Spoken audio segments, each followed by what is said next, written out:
ক্যালকাটা ইউনিভার্সিটির আন্ডারে থার্ড সেমিস্টারে সিসিএফের আন্ডারে পরীক্ষা দিয়েছিলে।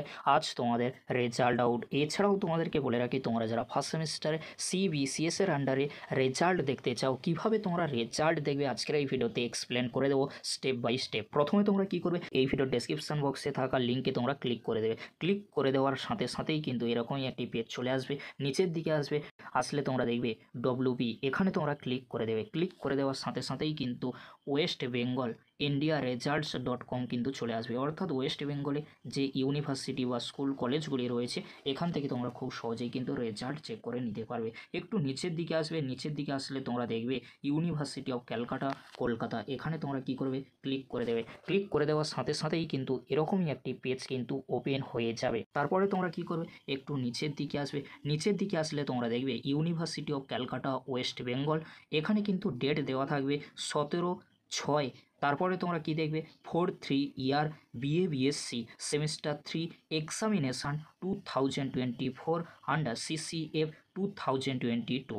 আর কি তোমরা দেখবে 17/6 BSc semester 1 honours general major examination 2024 under CBCS.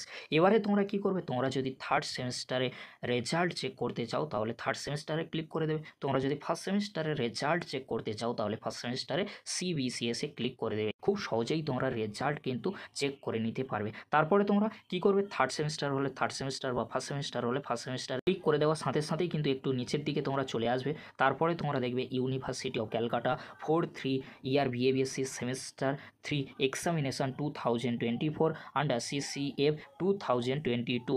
আর তোমরা কি দেখবে, যখন তোমরা সেমিস্টার 1-এ ক্লিক করবে তখন তোমরা সেখানে BSc semester 1 examination 2024 under CBCS. তারপরে তোমরা এন্টার রোল নম্বর, এখানে তোমরা কি করবে, তোমরা তোমাদের রোল নম্বরটি বসিয়ে দেবে। তারপরে তোমরা গোতে ক্লিক করে দেবে। ক্লিক করে দেওয়ার সাথে সাথেই কিন্তু রেজাল্ট চেক করে নিতে পারবে। সার্ভার ডাউন থাকে অনেক সময়, তাই তোমাদেরকে হলো কিছুক্ষণ ওয়েট করার পরে তার পরবর্তীতে তোমরা চেক করতে পারো। এইভাবেই তোমরা কিন্তু ইন্ডিয়া রেজাল্টস .com থেকে খুব সহজেই রেজাল্ট চেক করে নিতে পারবে। তোমাদের সুবিধার্থে এই ভিডিও ডেসক্রিপশন বক্সে আমি লিঙ্ক দিয়ে দেবো, সেই লিঙ্কে ক্লিক করে খুব সহজেই কিন্তু রেজাল্ট চেক করে নিতে পারবে।